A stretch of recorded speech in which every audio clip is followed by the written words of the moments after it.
promovisao Teslu u Indiji, ko se jako suštinski zanima za život i delo Nikole Tesle, a Tiago Lopes je bio naučni direktor u programima koji su takođe promovisali Teslu u Bombaju, tako da će nam se oni sada obratiti. Zamislili su jednu vrstu interaktivnog predavanja, a posle njihovog izlaganja čućete Miloša Milisavljevića. To je momak koji je napravio veliki uspeh za svoje godine, vidjet ćete da je mlad, malo sam stariji od vas, a dobio je nagradu za najbolje evropske inovacije. Kada otvorite njegov sajt, vidjet ćete da o njemu pišu svi svetski časopisi u Americi, Francuskoj, Španiji i tako dalje, na naslovnim stranama svih velikih magazina i naučnih i opštih. Tako da je to jedan veliki uspeh i on je sjajan inovator i neko takođe koji je izuzetno inspirisan Nikolom Teslom. Tako da će on nastaviti posle ovog predavanja. Mislim da će vam program, da će vam neki detalje oko radionice, upis i tako dalje biti kao i juče, ili posle prvog ili posle drugog predavanja, to će koordinatori kampa da vam se obrade, verovatno posle drugog. Obzirom da danas, kao što znate, idemo u Schneider, u DNS, i pošto je broj mesta ograničen, imaće privilegiju oni koji su sa prirodnih nauka da odu, pošto je to kompanija koja se bavi strujom, ali jako posebna i jedinstvena čak u svetu, a ne samo na našim prostorima. Što se tiče radionice koje su danas ponuđene, takođe koordinatori kampa će preuzeti podijel pa će vam oni posle predavanja, dakle ili posle prvog ili posle drugog da to objasne i da vas upišu za sve to. Tako da vam želim dobrodošlicu, and I would like to announce Umesh Mukhi and Tiago Lopes to take the stage. Thank you.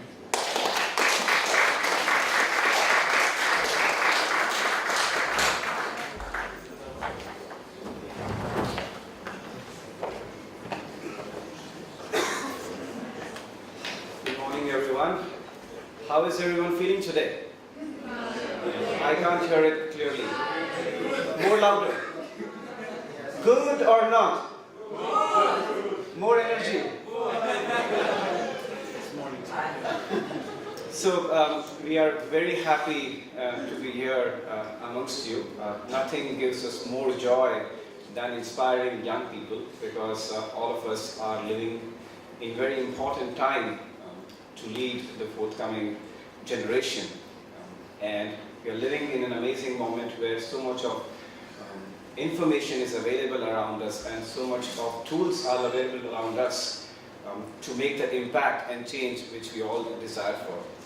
So with such an initiative, which is known as Sustainable Leadership Summit, Sustainable Leadership Initiative, we are here to share an idea, an initiative which offers a new philosophy, a new way of thinking of how we can change the world at different levels. So today, to honor the legacy of Nikola Tesla, who we believe was one of the most important sustainable leaders of our century, we will be discussing a couple of interesting points.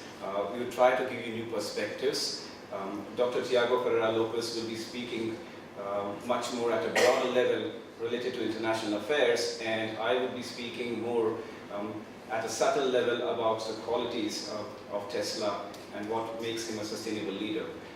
If you would have any questions, do not hesitate to note it down. We would be more than happy to discuss this with you. I'm sure that these 90 minutes we are going to spend together are going to be very memorable. So good morning. I'm not going to make you scream to me. I'm easily startled in the morning, so let's go calm on a calm way. One of the interesting things when you discover Tesla, besides its extraordinary engineering mind, it's the humanistic side. Something that you don't see quite often. Usually people from engineering and from hard sciences, they focus on hard sciences and they tend to disregard philosophy and some issues about humanity and this idea of commonness. And Nikola Tesla didn't do that. And that was one of the first surprises when I started to discover this extraordinary European mind. He's more than certain, he's absolutely European. And it was very interesting. One of the things then, we were doing a reflection together, is that if you think the moment in which Tesla writes a lot of his things about humanity after the first European, let's say, catastrophe. And what he says about promotion of peace and so on. And then when you think what we have in the world right now, we definitely need to go back to Tesla. We need to read it again. And when I say we, it's not just the Serbians that know him quite well, it's the rest. Because in the majority of the world, Tesla is pretty much unknown. He's known on engineering circles. Everybody speaks about him. But besides that, he's pretty much a shadow name. And that's one of the problems. And because it's a shadow name, what we have right now is things like this. This is Greece in 2013. This is not what Tesla wanted for humanity. If he had a chance to come back to life, he would ask to go back up again in 3 seconds. And if you think that Greece is not good, this is Afghanistan in 2011. These children, after this picture that we got on Human Security Observatory, died 2 months later. Sorry for the reality check, but this is the world that Tesla didn't want us to have at this point in time. We are almost 1 century ahead of him, and this is what we have right now.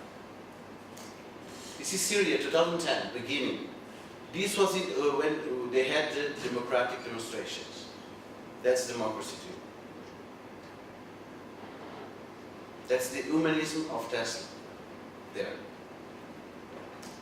And then you have the Central African Republic, the children soldiers, still going on. We don't even have official numbers. We have some estimations, some calculations, we don't know exactly how many there are. Congo has exactly the same problem. And then we have Ivory Coast, 2011, presidential crisis.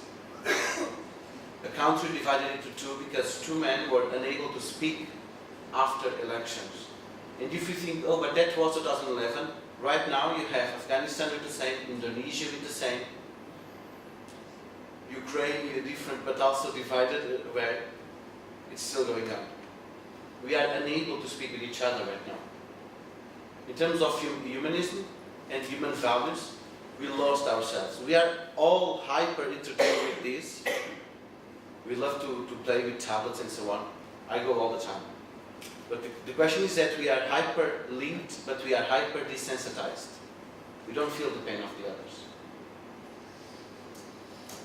Then Ukraine, happening right now. And then the good part, to go to a cheerful note, is that in the middle of all this, there are some positive notes. During the protests in Romania, one of the pictures that got my attention was this one. Sometimes it can happen. In the middle of tension, it can happen. In Lisbon, for example, during the protests against the IMF last year, at some point the protesters were singing to the police, "Join us." And when one of the police was attacked by one of the protesters, all the protesters went to defend the police.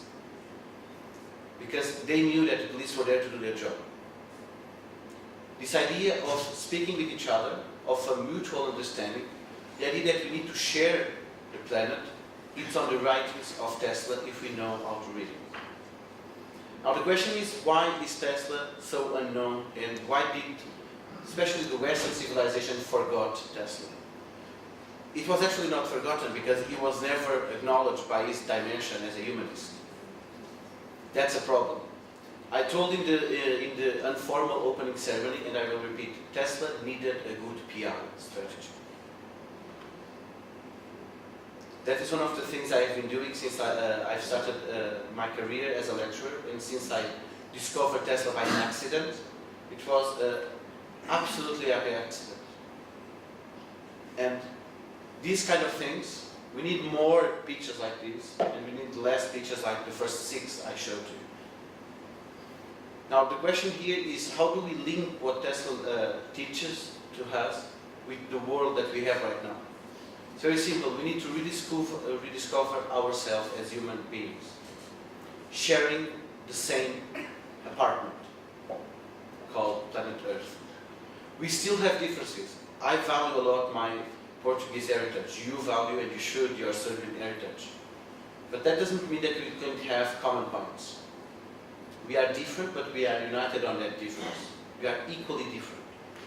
Usually I struggle with those messages that we are all equal to each other. It's not true. We are only equal in the measure of our differences. And we need to respect those differences. That's the thing that Tesla tried to say in his writings. That's the thing that all of you, more than me, all of you as Serbians, need to act on.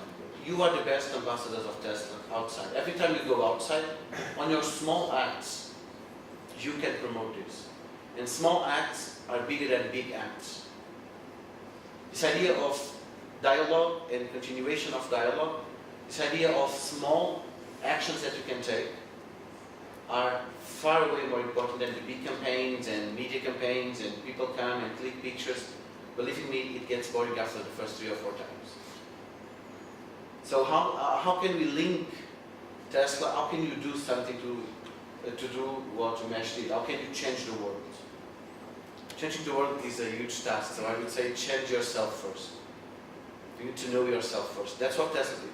How do you think Tesla, that to me it's Da Vinci 2.0, how did Tesla position himself 100 or 200 years ahead of his time? He knew exactly what he was, he knew exactly what he wanted to be, and he had this extraordinary capacity of visualization in his mind. All his gadgets, all the things that he invented, he visualized them in his mind. That's what you need also for yourselves. Either if you are hard sciences, social sciences, activists, that's what you need. Let me give you some small things that inspired me. It's always easier when we go on a personal level. On the 27th of June, I already mentioned this to some of you, I decided to begin Ramadan. I'm a Christian. I decided to fast. I have no food since 3 a.m. on my stomach. You will see me during lunch looking to you, eating without any food on my plate. It's like 18 hours. So why does a Christian submit himself to that? Because I decided to do it for 1 day, the first day of Ramadan. And the impact it had on the Muslim community touched me. And I automatically linked with what Tesla said about this connection amongst all of us. And so I said, I will continue. And at some point, I'm getting now messages from people that don't even know me. Because their friends said what I'm doing, and the friends of their friends said what I'm doing. And people are sending messages either via email, those who are really good on Google things, or via Facebook, the easy way to find me. And I get a lot of these, even proposals for after Ramadan to do a session with Muslims, explaining what I understood of Ramadan. I'm not a Muslim. I should not be the one explaining to them. But they feel now that I showed respect for them. Other thing is that a lot of my Muslim connections now are exploring Christian traditions. They are doing questions about what Christians do, what kind of traditions we have. Because I show that kind of respect, and so I give the first step. One of the problems right now is that we are on a very passive mode. We want everybody to give the step for us. And then we go on Facebook and we put a like on the person that did the step for us. Sometimes we need to be the ones doing the step. What I will do in my presentation, because as I talk with some of you on an informal level, I usually prefer interactive presentations, is that I will start right now. I gave you some general thought. I will give the floor to Umesh. He's going to start it. You will love it. And then I will answer all your questions. You can go on very specific issues. You can be provocative. Be as provocative as you want. With a note, do not be afraid to do questions. The only stupid questions are the ones you don't do. There are no stupid questions. I always say that on my classes and on my lectures. Even if you think that all the others will laugh, you are not asking to them, you are asking to me. Even if I'm really shy, you can come and whisper the question on my ear. I have no problems with that. But don't be afraid to do questions, okay? So I will give the floor to Umesh. That will come with this one. I will give the floor to Umesh. And after that, I will come back to answer all your, I believe, very good questions that you will have to. Thank you for the attention in the morning.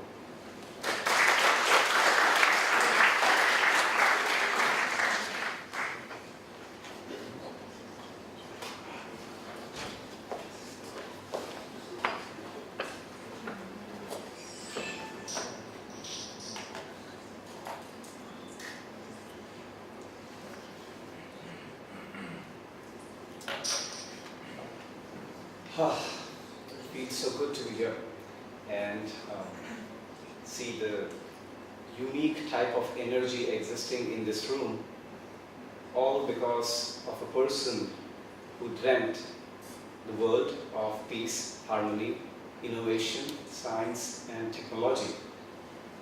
Isn't it amazing that we are here together because of a man who had exemplary thoughts hundreds of years behind us? That's a power of a sustainable leader. So when we discuss a lot about leadership, we think a lot in terms of titles. So let me ask you a question. How many of you want to become CEOs? How many of you want to become CEOs of big companies? None of you? How many of you want to become politicians? One. How many of you want to become social activists? I'm actually wondering what everyone wants to become because nobody's raising their hands. Scientists. How many of you want to just live a normal life, work?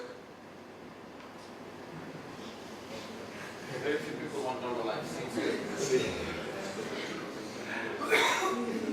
So think about it. Most of the times, when we talk about leadership, we always link it in terms of position, that this person is the greatest inventor or this person is the head of this and this organization, but we forget about the process which took that person to that level of leadership. Now, when we talk about process, we forget about the qualities which made that person a unique leader, which can impact generations. Unlike CEOs or politicians or other type of leaders who have their agenda only for 5 to 10 years down the line. And on the other hand, we have the legacy of Nikola Tesla, who taught for generations to come. So why is he so unique? What do you think of him? What qualities make him so different? Let's engage with you. What is the most unique quality of Tesla? Yes? He was humane. He was humane. Right. Dedication. Determination. And open-minded. That's one of the unique qualities. So when we talk about open-mindedness, having an open mind, what do we mean by that? And if you see, often the way we are being brought up in our education system, we are only focusing on one discipline. The problem with that is that we don't look into other disciplines like art, music, literature. We don't seek inspiration from them. Now, if you look back into the history of Tesla, one of his first inventions was how does he catches the frog when he was playing with his friends. How did he came across that eureka moment? He used to spend hours in library reading so many books. And let us reflect in our lives that if we are reading books, we are reading books about our curriculum, we have to give exams, we have to receive good grades. And in this process, unconsciously, we become close-minded. So arts, music, literature, history, as Guy spoke yesterday, are very important for us because they give us the food for thought. That is why Tesla was so unique, because he had an open mind to seek inspiration from different sources of knowledge. So the first quality which makes Tesla a unique, sustainable leader is open-mindedness. That is openness. Second is creativity. How many of you are engineers here?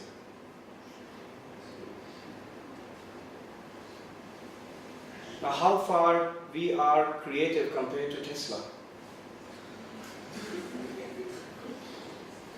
Now, if we have to seek inspiration for creativity, then we should ask ourselves, should we only seek the inspiration of creativity from Tesla? Or maybe we should learn something from Van Gogh or Claude Monet?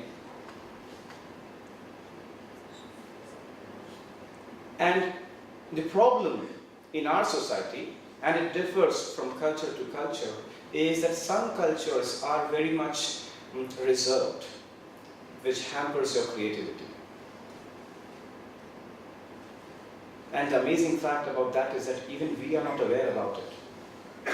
Sometimes you have so many ideas, but because you live in a contemporary society which doesn't value your ideas, you're not expressing it.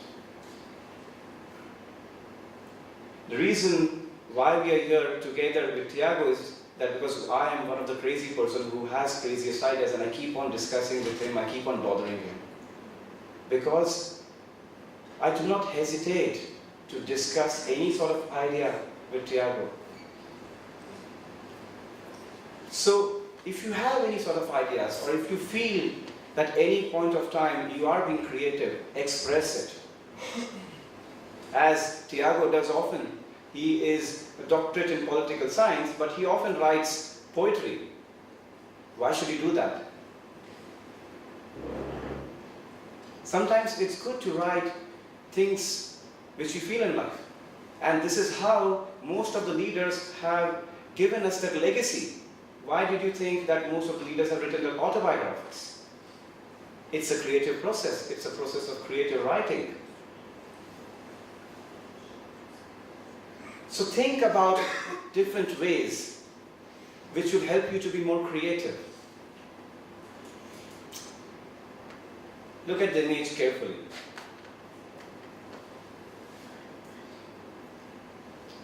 What do you think of it?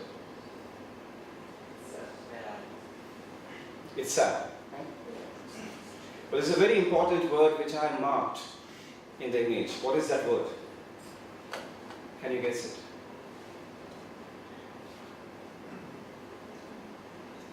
What is the heading of the image? Creating value. It's a combination of two powerful words which I used first. Creativity, creating. The second is value.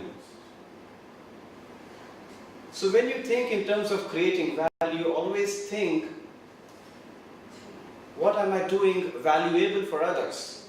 Now, Tesla was not a kind of a person who would think that, well, I'm getting a good salary package, I'm fine with it. No. He always looked ahead of time to create value for others. Even when he was working for a telecommunication company, all the people were impressed by him. So how do you create value for others? Think about each and every actions in which you challenge your own capacity. Now, talking about leadership, we always think that we need to do something out of the world, right? We need to change the system, things are not going good. What we really miss out is that we forget to take small actions, as Tiago said. And this is what I usually recommend to students. You should first do what is there in your capacity.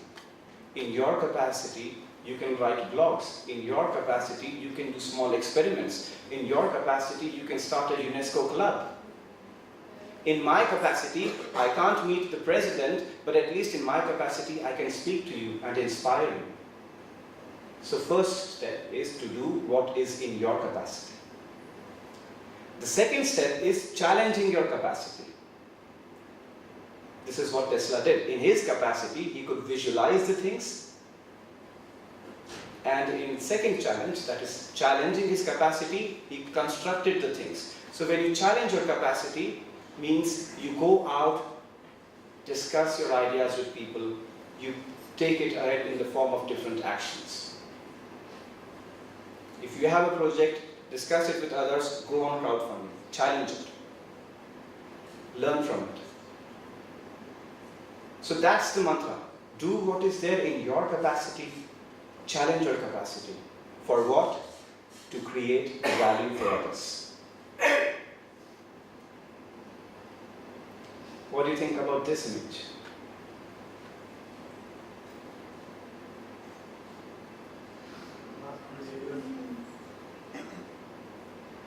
So, any comments on this? Ethics. The more they steal, the richer they are. The more they steal, the richer.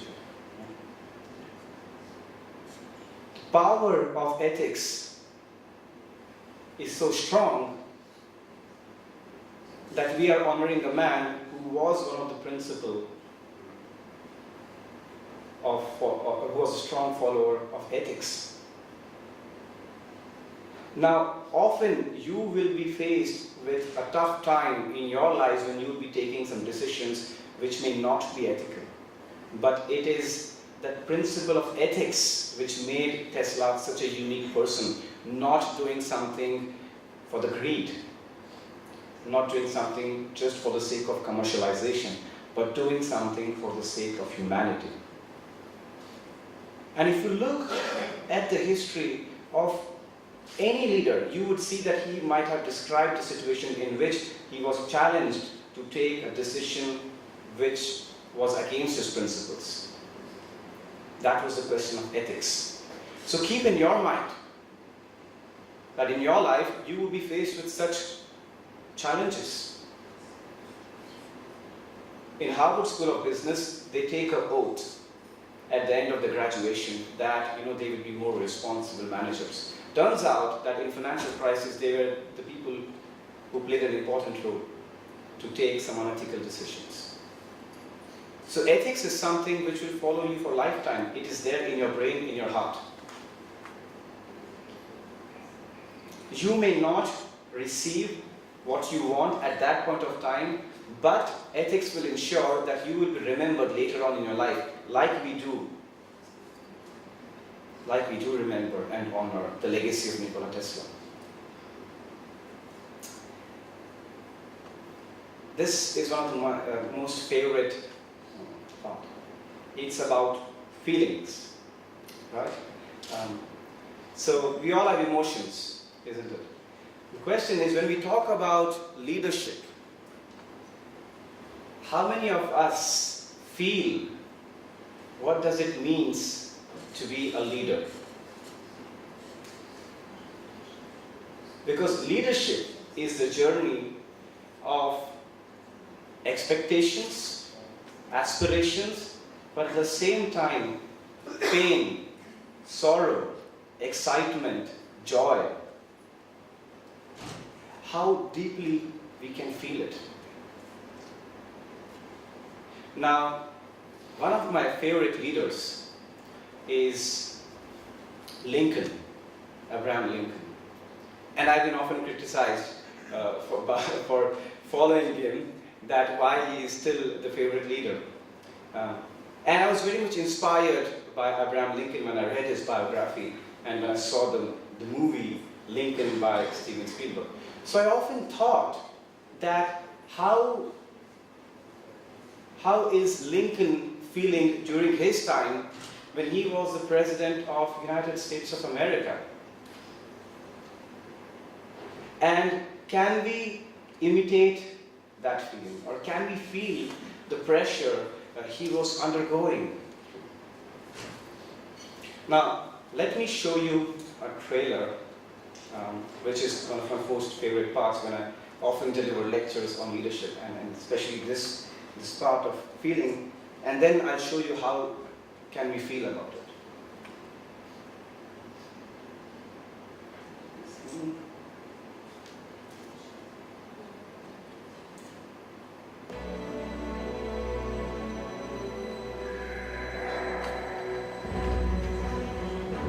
Can we choose to be born? Or are we fitted to the times we're born into? Rich.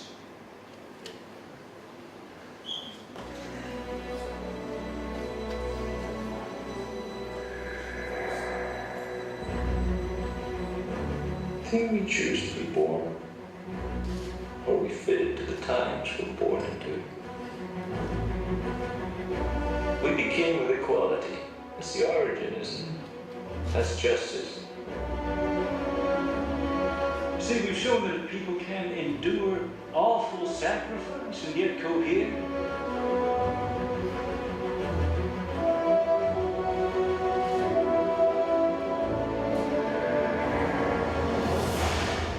Shall we stop this bleeding?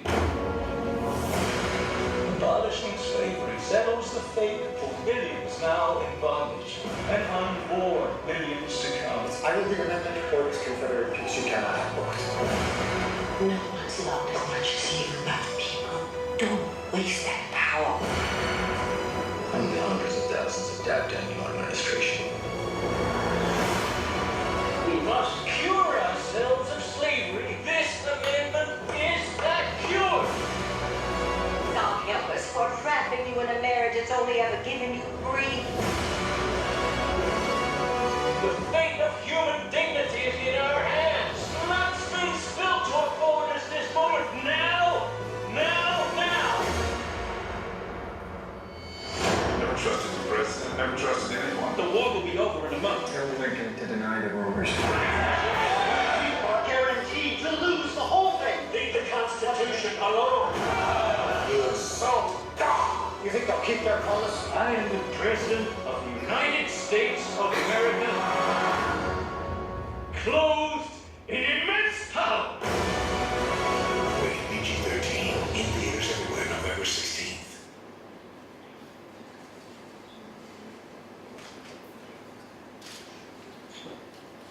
Now, when I saw this movie for the first time, I didn't understand anything what is happening in the movie.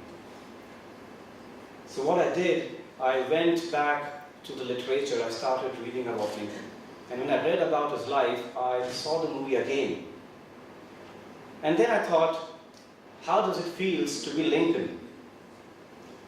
So one fine day I tried to experiment a small thing. I stood in front of a mirror and tried to act like Lincoln. And I'm not a good actor, though. But then I tried to imitate the feelings of hope and aspirations mixed with tensions of what you want to do in life and what you wanted to achieve. A part of that dialogue has been shown to you in the trailer, and this is how it goes. Now, I'm not a good actor, but I hope it will at least astound you.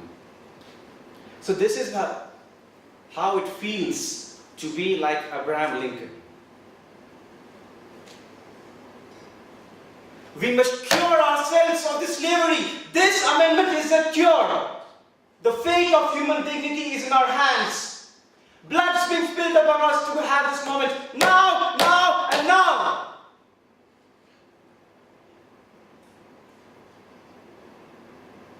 That's the power of feeling, of imitation. Now close your eyes for a moment. Close your eyes. And now feel, what does it mean to be Nikola Tesla? Feel about the power of invention, the power of achievement.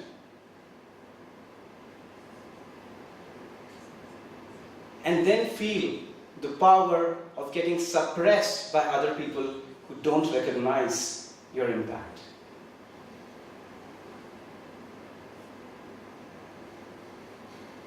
And then feel, what does it mean to look beyond horizons and still say with challenge that what I'm doing is for humanity and I will be recognized for all my efforts. You know that moment when we look ourselves and say, I'm sure about myself. Unfortunately, we don't live that feeling every day because our brain overrules our heart. So this is where we enter the new dimension of Tesla, which is the spiritual dimension. Now we don't have masters in spirituality, but Tesla was unique in his himself to look into different problems of mankind because of his spiritual nature.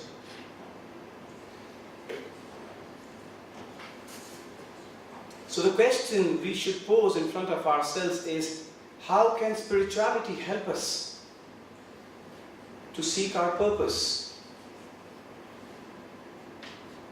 Spirituality helped Tesla to seek his purpose, to define his inventions, the way he thought about mankind, the way he thought about human race. As he said, universal peace can only come when there is a universal enlightenment. So when we talk about enlightenment, we are not even at level 1 because we are all so busy thinking about our lives. So what does it mean to be human? Question your identity. Why are we here on the planet Earth? What is our purpose? The moment we recognize our spiritual nature, we will see our vision completely changes. We look beyond states. We look beyond races. We think of Earth and mankind at large.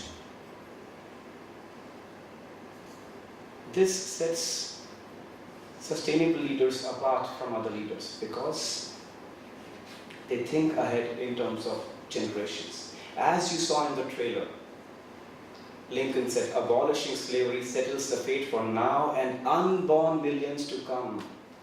It's so subtle, unborn millions to come. So he must have thought of us and those people in the United States of America who were suffering from slavery. Now question your thoughts. Are we thinking about unborn millions to come?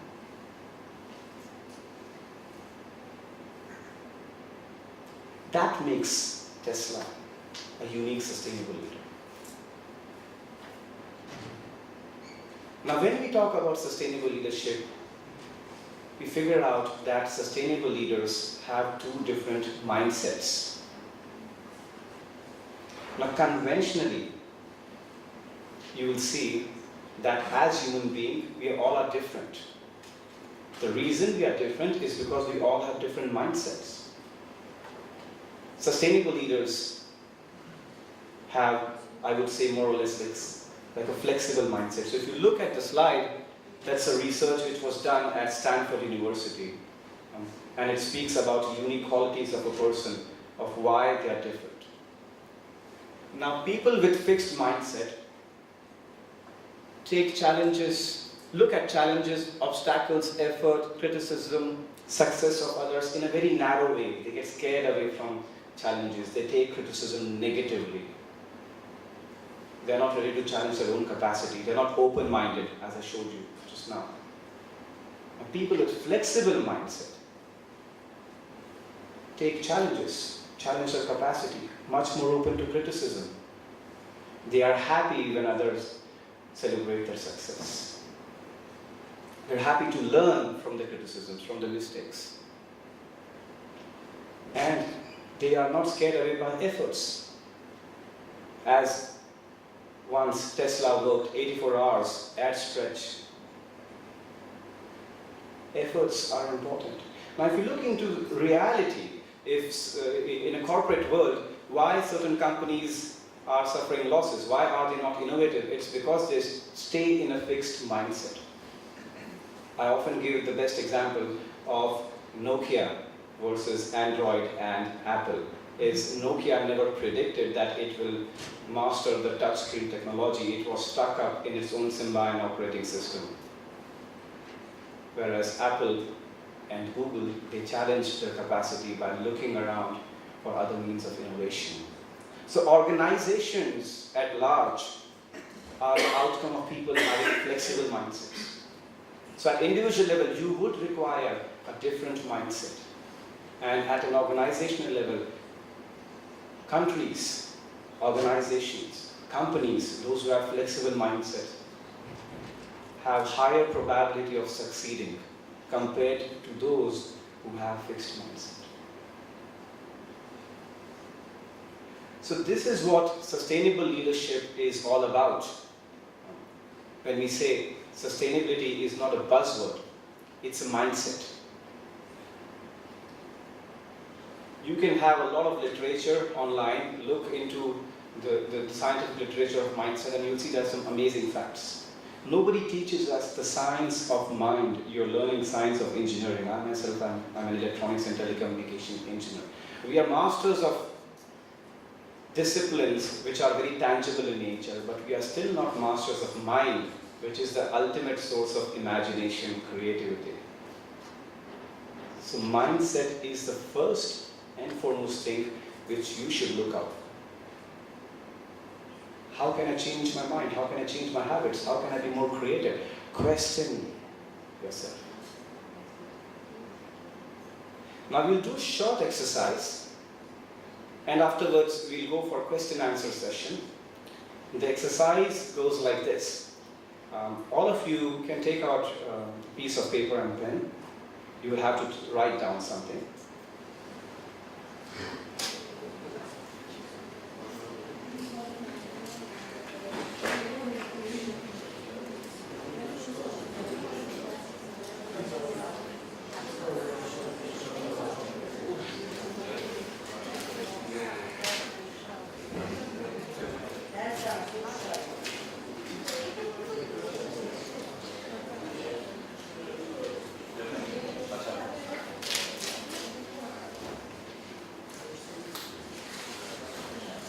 Are you ready? Okay. Now I want every one of you to close your eyes. Be careful, I don't want you to sleep, right? You shouldn't say that you slept in Umesh's lecture. Otherwise Tiago will kill you. He said, Umesh, you made these people sleep. Okay. So close your eyes for a minute and try to see what's going on in your mind. Just figure out what are the thoughts coming across in your mind.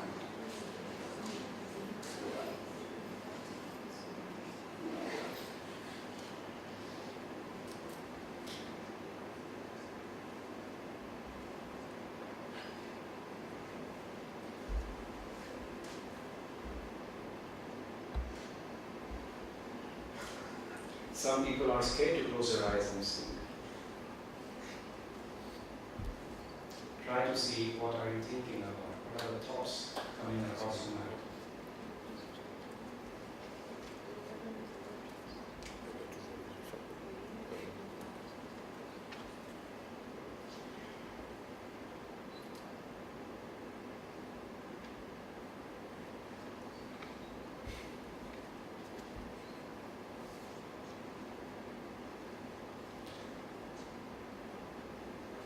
Now open up your eyes.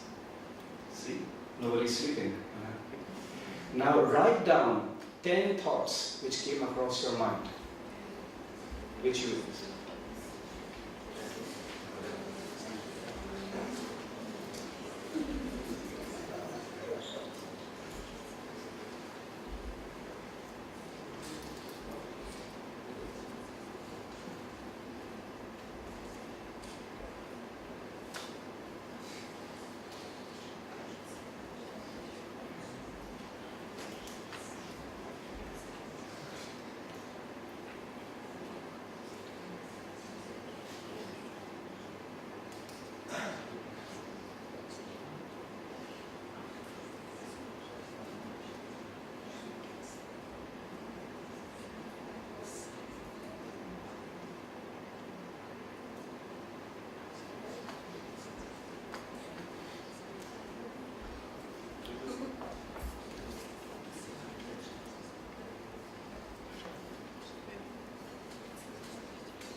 Are we ready? Have you written 10 thoughts? Now the second step is now you have to mark your thoughts. Which are the thoughts of past, present and future? Just categorize it. Have you listed your thoughts? Yes, now just name that thought, whether the thought was of something related to past, was it related to future, or was it something related to present? Am I clear? Are you getting it? For example, if I'm writing, I have to complete my assignment, it's the thought of future. I'm thinking about future. If I'm thinking, oh my God, I'm too tired, I didn't sleep well last night, it's the thought about the past.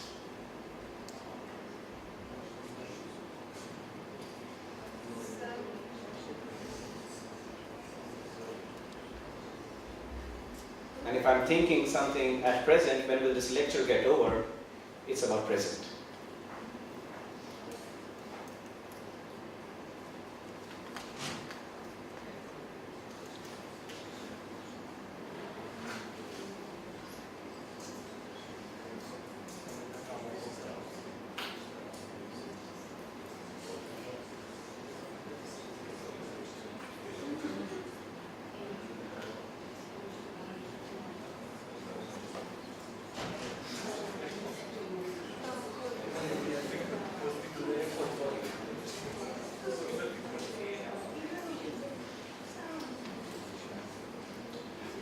Okay, are you ready? Now, I want you to share your thoughts with me now.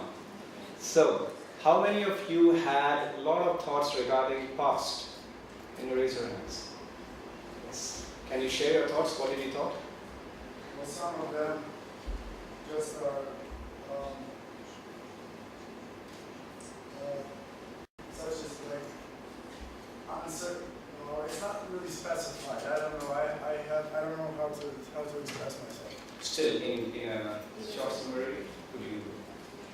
About timing and how certain things come to, good things can happen in a really bad time, and how that can affect today, maybe. Any other thoughts?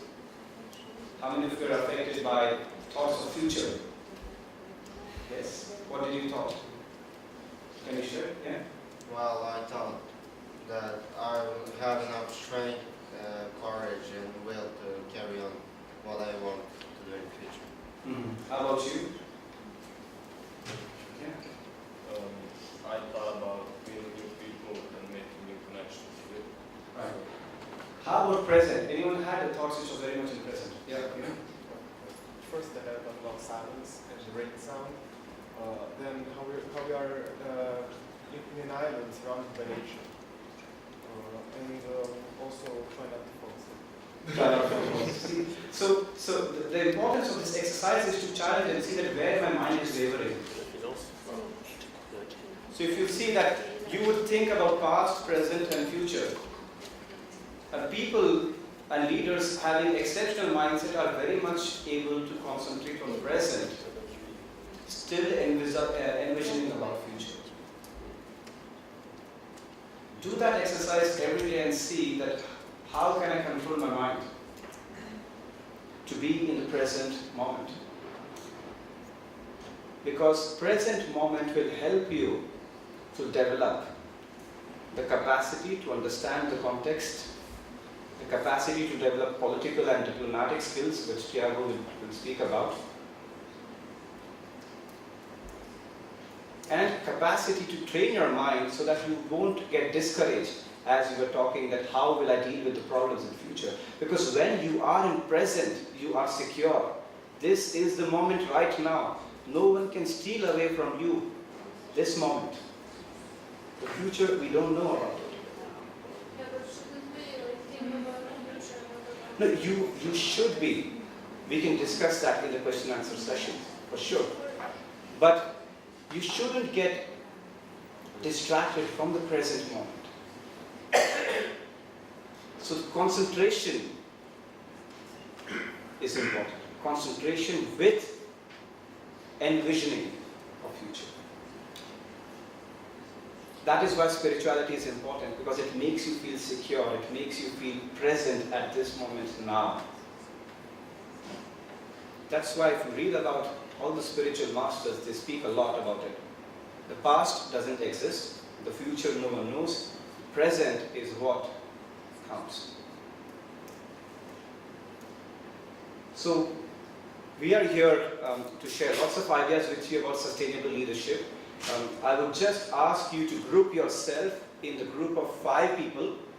You can discuss about what sustainable leadership means to you.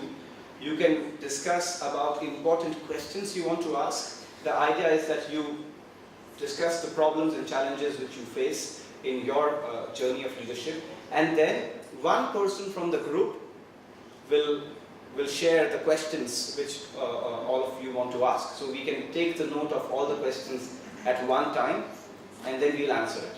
So please split yourself in the group of 5.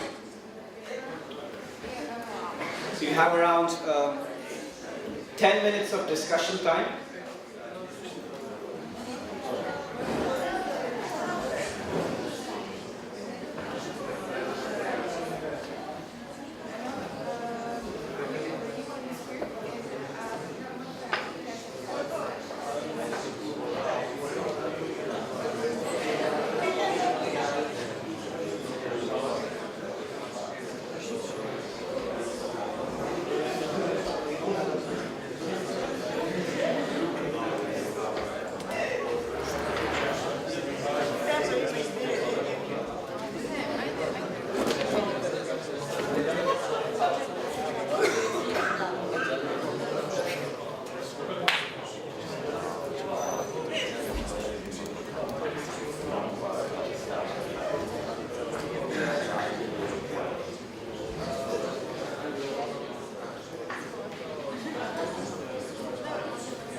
We are ready to take the questions. We hope you had an enriching discussion. So what we will do now is we will note down all the questions. I think it's better, it makes the process easier. So I want one person from the group who can ask us questions which their group members share amongst each other. So which questions you have, yes please? Where did you get motivation to study and develop yourself to the position that you are in today? Okay. We keep on noting it and we'll answer it together. Okay. Okay. What about next question? So I'd like to ask a question, but also our group fails to understand why Tesla was never a sustainable leader or a leader at all, because Tesla certainly doesn't have the qualities of a leader. He always worked alone, he was alone, he never created any sort of company, never worked in a group, never shared his ideas. Why was he a leader? Another one?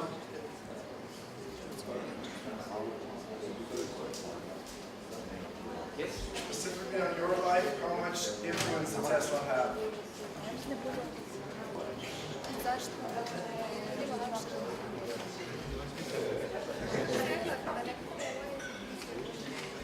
Why is it easier for people to be led than to lead?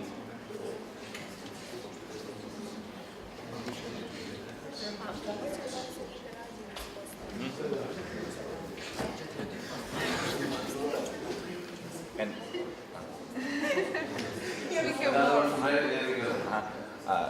are you born as a leader, or do you become one through your life?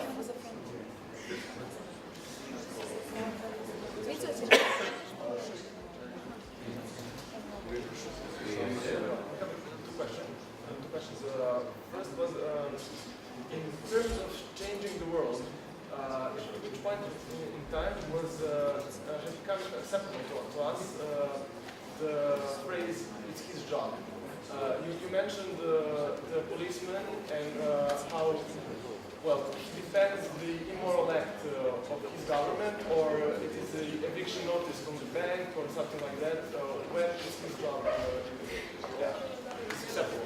And also the second question, how to approach people with your idea, like how to spread your idea to others, how to make it acceptable to them. To make them understand. Yeah, understanding of the long-term goal. More questions from other groups? Down there. Down there in Iceland? No? Iceland is too disgusting. It's a good group of questions, so. So, self-motivation is definitely not for me, so I will leave this one to Umesh. About to being a leader, that's a good question, and I was expecting someone to go there, so it's actually a good question. Leaders, first of all, we are too much biased for leaders attached with politics and with leading big groups. You don't need to be leading a big group to be a leader. You are a leader if you are ahead of your area of expertise. And he was a leader in regards of science. Second of all, he never intended to command anything. He never showed any display for political pleasure or political power. It was not part of his life intentions. But he inspired people. And when you inspire, you are leading people. Inspiration and motivation are two key words in terms of leadership. And Tesla does both. He inspired and led a lot of people. So he was a leader. You can say he's a leader post factum because he's a leader especially after dying, when his legacy is, and now that his legacy is being rediscovered, he's leading more than he did during his time. But on that dimension, he's a leader. Tell me. Everybody are leaders in something. For example, I would love that to be true, but it's not true. we do something that somebody copies. For example, at breakfast, I put my cup. Don't speak of breakfast when people are fasting.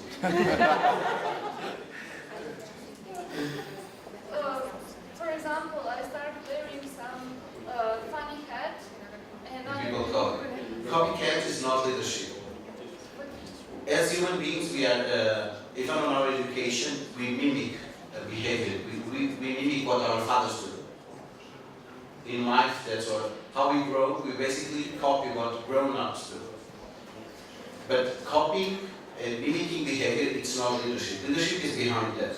Because even if someone copies you, you didn't inspire them, you didn't motivate them, they did by their own choice. You didn't influence their behavior.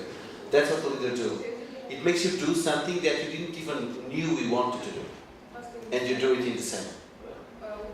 That's the difference. And not everybody is able to do it.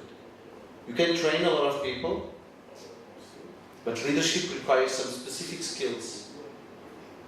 I agree on that. Still, the leader is scientist. So scientists cannot lead. Yes, but he wasn't. He is a leader post factum, that's what I said to you. In his time, he definitely, because he was so focused on himself, on his creations, he had so many things to pull out of his mind that he wasn't concerned with the impact he was doing. But after that, he is leading. You don't end yourself after dying, your legacy continues. So Tesla is a leader because the legacy continues. So everybody leaves some legacy or leaders. If the legacy inspires you to act upon, you are a leader. Of course, that you have people like Saddam that led some legacy. I doubt they will lead a lot. But Tesla right now is inspiring more people than he was inspiring in his own time. So he's a leader, in fact. He motivates the people. His writings, when you read his writings, you are reading Tesla. So it's like you are speaking with him. So physically, yes, is there. And this is not linked with the spirituality thing. It's how it works. He's physically dead, but his work is still working upon. you have the historical memory of a lot of people, and most of the people with time tend to vanish from history. Besides the historians and professors of history and so on, the majority of the people tend to fade from the majority of the figures. Tesla is doing the opposite. Now he's growing on his image. Now his impact is bigger than it was in its time. So in that fact, again, he's a leader. I understand your resistance, but he is a leader. If I may offer a different perspective, and I often interact with students, I would say the best example of a leader is what we see in our family. You know, our mothers working for us, our fathers working for us. And the thing is, if you want to look out for leadership or examples, we can look at any aspect of life and link it with leadership. The challenge we face in our own imagination and definition is when we question who is a leader, who is not a leader, we have our own set of prejudices. If he is a scientist, he might not be a leader, or if he's a politician, if he's a CEO, he's a leader. But then if you look back to so many people who have had continuous impact, as you said, after their life, they are leaders. So for example, I consider Khalil Gibran as a leader, although he was a philosopher. So there are, in literature, multiple definitions of leadership. Democratic leader, paternalistic leader, traditional leader, charismatic leader. There are n number of definitions. But if you have to look out for your definition of leadership, then seek out the people who inspire you, because they have achieved expertise in their own area. Those who are following the arts, for them the definition of leadership is very much different. And if you go back to spirituality, a leader is a person who has first conquered himself. So there, again, the definition of leadership is different. There is a mystic saint in India who had a saying. He used to say, "Bada hua to kya hua, jaise ped khajur, panti ko chhaya nahi phal lage tur." So in the English, the translation is, so what if you are so big, like a big tree, but you can't even provide a shade to a traveler who is passing through you? That means, no matter how big you are, if you are not humble enough to help others, then there's no point of having that position. For him, that was the definition of leadership, being humble and helping others. Question about motivation, as you asked, it's an important discussion everywhere. I think one of the important factors for motivation is introspection. Often we lose a lot of our time in thinking and not introspecting. There's a difference in thinking and introspecting. So when you introspect, you need to question your mindset again. What are the things which inspire me? Where do I seek out for inspiration? Can I try this to see if I like it or not? So you have to first introspect. Introspection can happen in a closed space in which you are with yourself, or in which you are also with good friends of yours. You discuss openly your problems. You know, for example, I often seek motivation with Tiago, although from discussing political issues. Why are we facing such problems? What do we need to do? So motivation comes from introspection. Introspection comes from curiosity to look inside yourself. It's not like, oh well, I feel that I should be motivated, let me go on YouTube and type motivational videos. Then I feel motivated, that's it. No. And then you see some videos of amazing people and yes, I feel motivated. Doesn't work out that way. But that video might charge you, like, okay, I get inspired by Lincoln when I see the movie, but then you have to live motivation every day, which means curiosity, discussion, introspection, and then acting on it. So you can't say, well, I just saw the video, I'm inspired, but yes, that's it. I'm sitting in front of my computer screen. You have to act it. So action is important, because once you act, and once you've achieved the goal, then you feel, wow, that was interesting. Let me give it a try again. So introspection is an important tool which is recommended to all the young leaders. It's important because it helps you to choose your goal, and as Tiago said, that it helps you to choose what you want to change. Tesla focused himself on changing the way people perceive technology and innovation and linking it later to humanity. That was secondary. Because he knew what he can change. So what can you change? Think about that. Then introspect. Then discuss. Then go out in the world. Then experiment. Let's advance with the question. So Tesla in our life, that's a good question. Tesla to me, it's usually my humble buffer. When I'm feeling too big, the tree that gives no shade, and usually I feel way too big, I think on Tesla, and I automatically reduce myself down to earth. And at the same time, Tesla, it's also an inspiration. I never aspired to be a hard science scientist, but I am a social science scientist. So this capacity to visualize the things before acting on the things, I take from Tesla. All my modules, all my papers, all my diplomatic simulations and analysis and so on, political advice to diplomats, comes from that capacity to imagine what's happening in my mind first. How would people react to certain decisions? And that one I take from Tesla. I copy from Tesla. But I quote Tesla all the time, so I give him credit all the time. I think for me the motivation of Tesla comes from the fact that I'm an engineer. When of course we were using the term technical as Tesla, but when I found out the history behind that, I was astounded by the fact that he should be credited for so many innovations which other people have taken credits.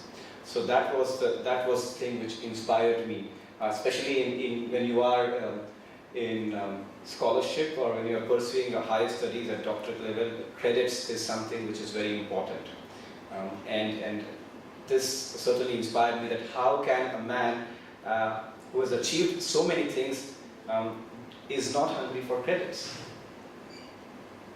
That was the important part, and as I discussed, ethics is important. So this is how I got inspired from Tesla during my engineering studies. Now about why people prefer to be led than to lead. First of all, because to lead, it makes you responsible. And to take responsibility, it's a huge gamble. It's so much easier to follow orders. You just have to follow, you act upon it. And if something goes wrong, you can point your finger. No, we decided that. We followed you. It's much easier. Why a lot of people go to the streets? We saw Bulgaria for 1.5 years on the streets against politicians. How many of those people on the street at some point think, I could reverse by my hands. I could lead this group and reverse by my hands. Very few. Because leading the others, you are responsible for the actions not only of you but of the collective group. You are the leader, they will always look upon you if something goes wrong. Being led, it's easier, you go behind. And if something goes wrong, you can easily criticize. I love criticizing, so on that side. But leading the others makes you responsible for the others, more than just responsible for yourself. That's why usually people tend to refrain from leadership. That's why people tend to act on a more passive way. One of the things which we should also ponder is the question of security. The fact that we like being led is that we feel much more secure in believing in others and believing in ourselves. Now, often when we discuss with our friends, they are so insecure these days. For example, they say, well, I just graduated, I don't know if I'll get a job or not. The level of insecurity is so high because we are relying on others. So I tell my friends, well, what will happen at the end of the day? We won't end up jobless for the lifetime, isn't it? At the max, what will happen, but we won't die. So the sense... Can I say something about that? Yes, please. Well, it's interesting because you're at that stage of life, and I'm in my mid-40s, and so my friends use a different excuse. Oh, we're married, we have responsibilities to our children, we have to look after our house or our parents, and then you go up another generation to people like Eve, and then there's, oh, I'm at the end of my career, I'm going to retire, I have to be secure in my old age. So at different stages of life, we can always find an excuse for not doing it. So it's not just your age group. That's a challenge which continues all the way through our lives. And so they're really interesting conversations.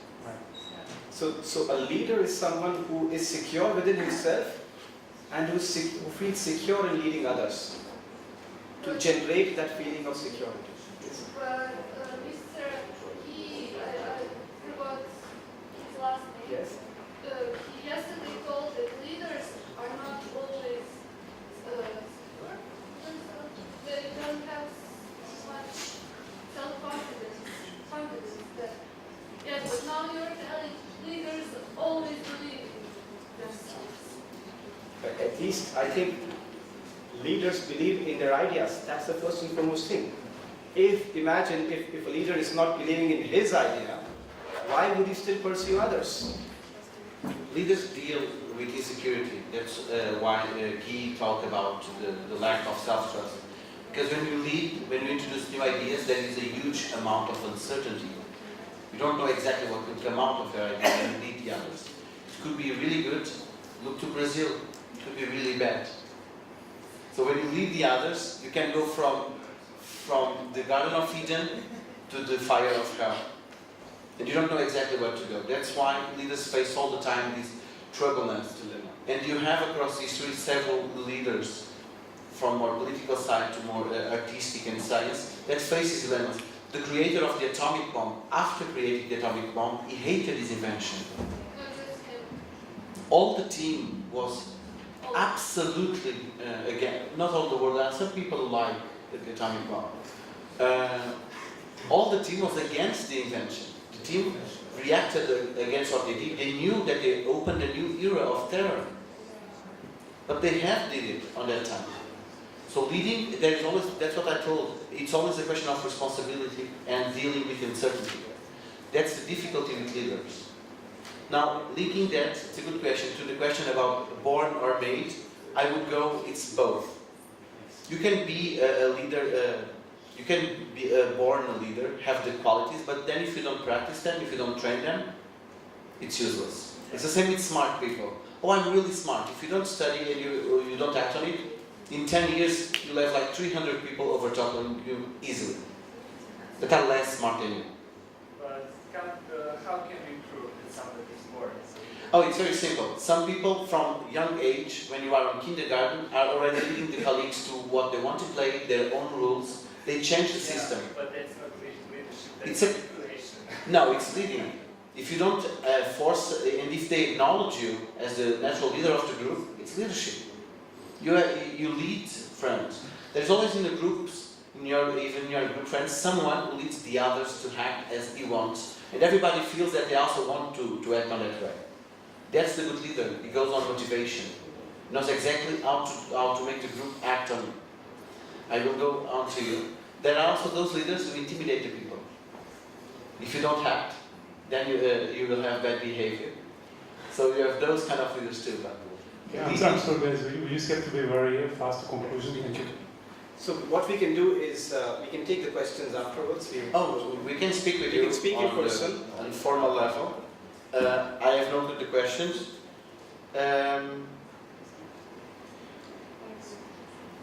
So finally, I think we really enjoyed discussing with you. What you can take away from this session, you can see in the screens. Take away love, hope, faith, patience, peace, passion. It's up to you. It's an open basket.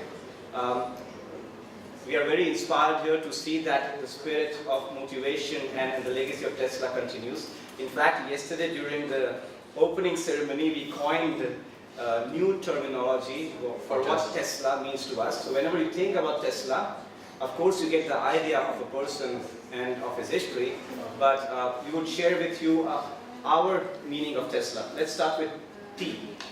Oh, T for us on Tesla, it's timeless. Because Tesla has no time. Next is E. E stands for energy. So you all know that Tesla had enthusiastic energy, he worked in energy, most importantly free energy for all of us. Then S for sustainable. because that was what he wanted, humanity that is self-sustainable.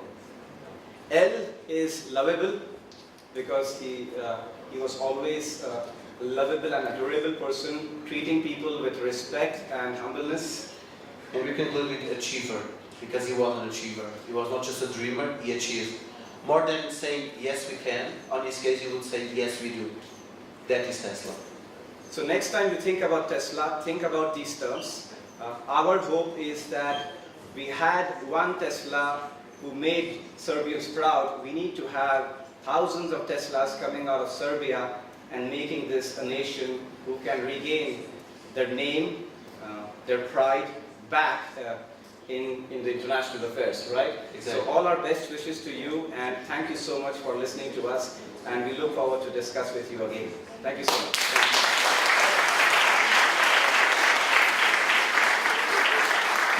Thank you very much, Umesh and Tiago. We will get the opportunity to hear you one more time in the round table session on Saturday afternoon. I ja bih samo zamolio Miloša Milisavljevića da on nastavi direktno, obzirom da ćete imati dosta slobodnog vremena internu ekskurziju odmah posle ručka koji će slediti posle predavanja. Miloš je dakle neko koji je uspeo kao jako mlad čovek da dobije najveće nagrade, da osnovi svoju kompaniju, upravo je i u inostranstvu osnovao i filijalu svoje kompanije, ko radi sa mnogim inostranim partnerima, neko ko može da vas dosta inspiriše svojom pričom, ali na vrlo delatan način. Sutra kad završite fakultet ili školu koju želite, naćete se u poslovnom svetu, tako da bih ja Miloša zamolio da pored toga što bi nas možda uveo da nam kaže zašto ga inspiriše Tesla i svog predavanja koje nam je pripremio, da nam kaže nekoliko stvari o tome kako... Samo sekund.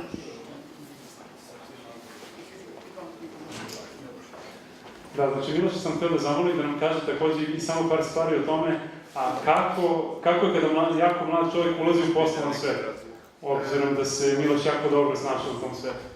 Okay, so hi guys, since I learned that almost all people in the room are Serbian speaking people, I will switch to Serbian, and my presentation is mainly in English, so people who doesn't speak Serbian can also enjoy the presentation as well. Dakle, prvo da se zahvalim na pozivu, velika mi čast da budem danas ovde i pre nego što krenemo, trudit ću se da budem što kraći, da bi imali možda više vremena kasnije za pitanje i odgovor, to je zanimljivije.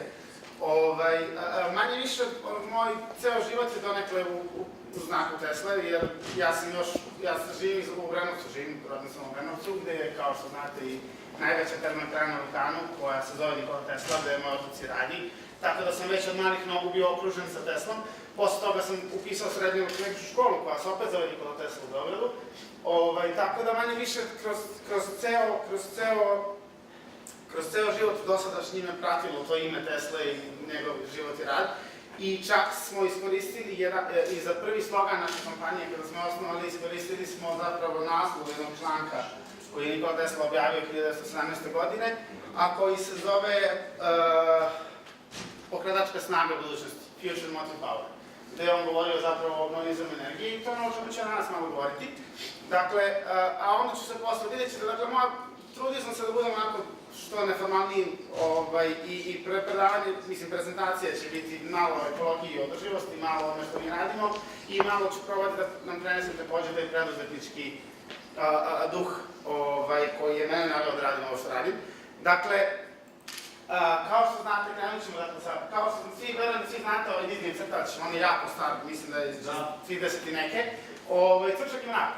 I sad, za one koji nisu gledali ili ne znaju, to mislim basna koja je pretečena u crtač, to je zapravo jedna prva i osnovna važna lekcija o održivosti i o tom, mislim, kako, o planiranju i ozbiljnosti.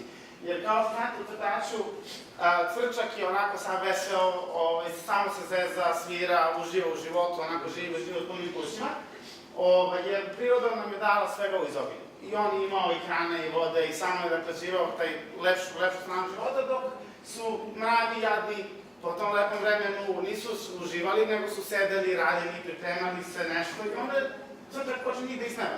Kao, hej, pa zašto vi to radite, vidite kako lepo vreme, sunce sija, sve je zeleno, sve je puno plodova, priroda nam je dala sve, zašto se vi mučite, nema oko čega tu da se brinemo. Međutim, onda je leto prošlo, došla je jesen, crčak i dalje nastavio da živi svoj uobičajeni stil života. Međutim, kada je došla zima, onda se već malo stvari promenilo, onda je shvatio da nema šta da jede, da nema gde da zaklon, da će u principu umreti od gladi i od zime zato što se nije pripremio za to i da što se ponaša neodgovorno. Naravno, crtač i Basta imaju srećan kraj, u tom smislu da su njega mravi pustili da uđe kod njih, da dali mu da jede, ali pod uslovom da mora nešto da radi. Ne može se zadržava, tako da mora biti svirati zavrda.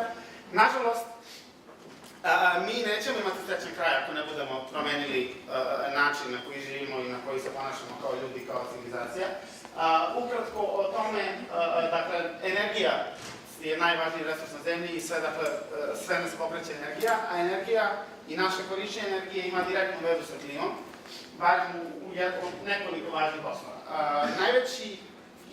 Nije apsolutno jedini, ali jedan od najvećih faktora zagađenja i poremećaja klime danas i ovih klimatskih promena koji se dešavaju jeste CO2. Nije jedini, ali je najveći i najlakše nego merljiv. Hajde sve da vidimo koji je to uticaj. CO2 na koji način, šta se tu dešava? CO2 dovodi do povećanja temperature. Ja sad neću mnogo dajem o tome, dakle što je više ugljen dioksida, svetlost prolazi kroz atmosferu, ali ne može da izađe jer se reflektuje i onda se vraća nazad na zemlju i dobijate taj efekt u kome se svetlost zadržava kao u staklenoj bašti. I to dovodi do raznih negativnih efekata, suše, na jednoj strani sveta, na drugoj strani sveta uragani, poplave, mi smo imali skoro ogromnu poplavu, videli smo i sami šta se dešava sa klima se prati. Sa druge strane, civilizacija svake godine emituje 26 milijardi tona ugljen dioksida u atmosferu. I da vidimo mi šta mi moramo da uradimo da bi promenili to. Tu ogromnu količinu ugljen dioksida ne možemo da prepolovimo, ne možemo da smanjimo za 90%, mora da idemo nulu.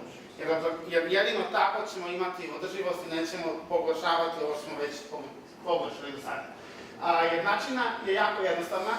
Dakle, ugljen dioksid, odnosno emitovanje ugljen dioksida u atmosferu je u principu čist proizvod 4 faktora.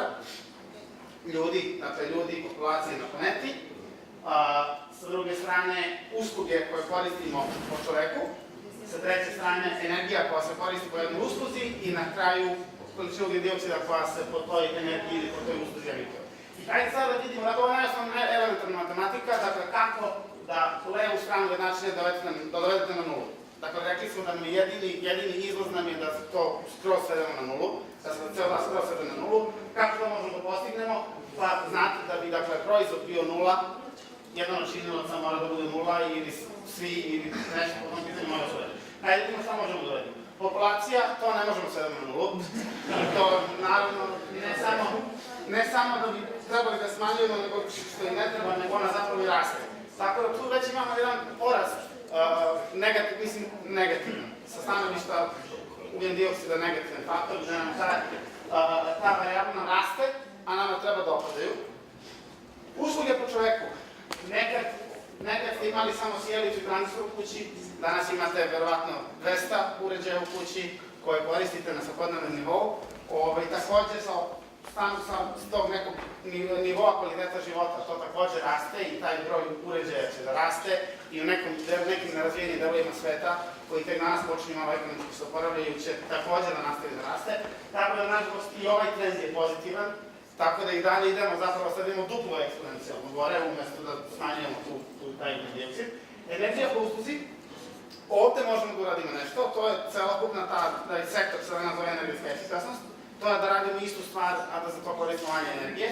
I tu uspevamo da napravimo neki pomak, imamo sijalice koje su efikasnije, imamo kola koja su manje benzina troše ili će sutra struju da troše. Imamo računare koji troše mnogo manje. Dakle, tu uspevamo da radimo nešto i tu nam je u principu pozitivan trend, nešto tu kao uspevamo da smanjimo.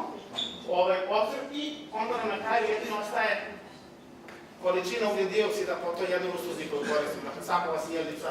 Ovdje recimo u Srbiji pretežna proizvodnja je od uglja, što će reći sve ovo sad ovi projektori, ove sjelice, sve ovo što se dešava to, dakle trenutno generiš ugljen dioksid na nekih stotine kilometara odavde. I jedino što mi možemo da uradimo da bi ovaj način napravili bude nula jeste da ovo mora da ide totalno na nulu, jer nijedan od ovih prethodnih faktora ne možemo da svedemo na nulu, znači moramo da svedemo CO2 po usluzi mora da bude nula. I to je jedini način. Kako to da postignemo? Sad tu ima naravno 1000 odgovora, onaj za koji ja mislim da je najbolji, koji je meni najdraži, a sa kojim se Nikola Tesla složio još pre 100 godina, jesu zapravo obnovljivi izvori energije. I imate jedan divan citat koji mi zapravo koristimo kao neku vrstu iz inspiracije ili misije. Mi čak imamo to na polađene vizit karte. Ne znam napamet pošto je dugačak paragraf, ali je suština, zato ga i držimo na vizit karti, ali suština je da je Tesla pre 100 godina rekao sve oko nas se vrti, svuda sve se kreće, sve je energija. Kada čovječanstvo nauči da se neposredno služi tom energijom koja je svuda oko nas, čovječanstvo će napredati dinašnjim koracima. Tako da, mi u Strawberry, ja kad sam bio srednjoškolac, ja sam osnovno Strawberry i krenuli smo s tom nekom idejom, ja sam lično postao fasciniran obnovljivim izvorima energije i hteo sam da vidim da trebam da promenim nešto u tom smeru, da vidim šta ja to mogu kao individualac da uradim da doprinesem tomu. Jer mi verujemo da će jednog dana ceo svet se napajati čistim izvorima energije, da će se svaka kuća, svaki dom, svaka fabrika napajati i taj dan, mislim, neće to biti lako, ali svakako verujemo da će to jednog dana desiti i krenuli smo polako nekim ciklnim koracima da idemo po tomu. Ovo je zapravo važno. S druge strane, hteli smo da rešavamo neke konkretne probleme, jer to je jedini način da vi dospete do običnih ljudi, do njihove svesti, da ih edukujete i da zapravo rešite neki njihov konkretan problem. Kao što znate, mobilna revolucija, odnosno revolucija tih portabilnih uređaja je u toku. Danas svi imate, mislim, ko od vas ima mobilni telefon? Ko ne? Da, zapravo je bolje, ko nema, jer ima neko ko nema mobilni telefon? Is there anybody in the room who doesn't have a mobile phone? Nema. Tako da, to je počelo sa telefonima, pre par godina je počelo sa smartfonima, to se kreće kao one nosive tehnologije, videli ste svi Google Glass, videli ste ove pametne satove, videli ste one nalepnice koje vam troše, koje vam računaju koliko se energije potrošilo tog dana. Tako da, sve se kreće pre tome i jedina zajednička stvar u svemu tome jeste da svi ti prenosivi uređaji se napajaju na baterije, a baterije imaju jednu zajedničku nezgodnu stvar, a to je da sve na vreme one ostanu bez energije. I šta vi radite kada se to desi? Kada ste dakle van kuće ili van škole, van posla, kada vam se baterija isprazni, ljudi počinju da budu mnogo nervozni, ne mogu da stupu u kontakt s svojim prijateljima, ne možete da nađete mape, ako se izgubite, ne možete proverite mail, ne slušate muziku, ne možete ništa. I to je neki problem koji smo mi uvideli koji je jako jednostavan i banalan, ali koji se dešava milionima ljudi svakog dana svuda u svetu, i jako je tako jednostavan i banalan, i mi smo hteli da rešimo to. I onda smo uzeli da rešimo taj problem, ali ne da ga rešimo tek da bi ga rešili, nego da ga rešimo na održiv i inteligentan i pametan način. I tako je nastalo prvo Strawberry drvo. Dakle, Strawberry drvo je javni solarni punjač za mobilne telefone, koji je u potpunosti čist izvor energije, jer koristi samo energiju sunca da bi se napajalo. I načelno vam daje neke 3 funkcije, daje vam mogućnost da dopunite svoj telefon, daje vam internet također, da dok sedite i punite svoj telefon možete da koristite internet, i treća stvar, daje vam fantastično mesto da u nekim tim prometnim mestima, u gradovima, u parkovima, na trgovima, da možete sednete i da imate neko super mesto gde možete da se družite, da pričate s nekim, da upoznate nešto novo. Ja ću vam sada pustiti jedan video, ako ustavimo da uhvatimo internet ovde.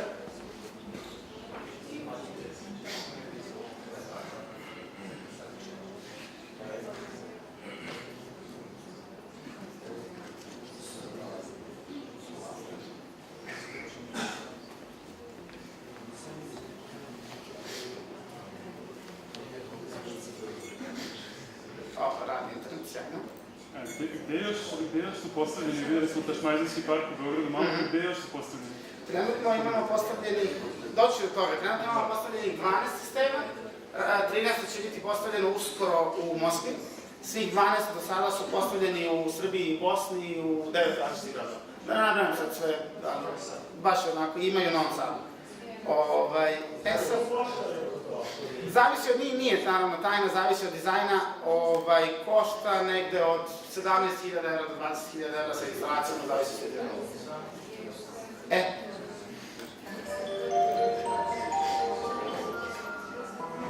In 1 hour, the sun emits enough energy to Earth to satisfy the energy needs of our... Pustimo ga iz offline-a, zato što ne radi lepo na internet, izgleda malo sporije nego što mislili. Nema sunca. Nema sunca. Da, danas nam je baš dan.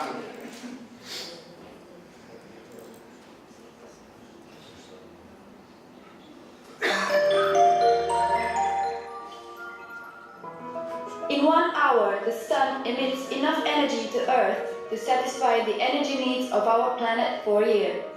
Today, everyone uses cell phones. There are 7 billion mobile subscribers around the world, and the number is growing. As young social entrepreneurs, we are aware that we have one planet with growing energy needs. Our goal is to use this generous and easily available energy to charge mobile devices in a convenient and environment-friendly way. Sunshine is all around us, which means you could charge your batteries anywhere.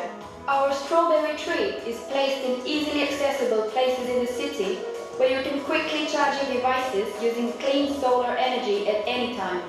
The wide use of smartphones with a relatively short battery life increases the need for more frequent recharging. We also reward you by giving you free green products, and you can track the amount of energy you save and the amount of pollution you reduce with each recharging. We help you to stay connected. Let's use clean technology to power our gadgets. Let's use the energy of the sun and make the world a better place.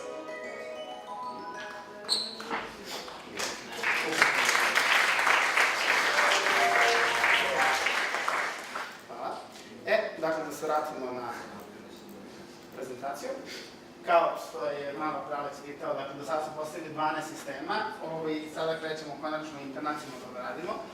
Prvo, naravno, drvo bi trebalo da bude postavljeno već, ali smo zbog ovih poteškoća što imali morali da pomerimo otvaranje. Biće postavljeno u Moskvi i nakon toga će biti još nekoliko gradova van čak Evrope.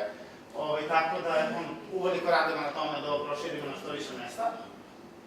I u principu sad, ako već pričamo o drvetu, treba bi samo još neke četiri neke, da kažemo, funkcije ili svrhe drveta koje smo imali u vidu kad smo ga smišljali ili izgledali.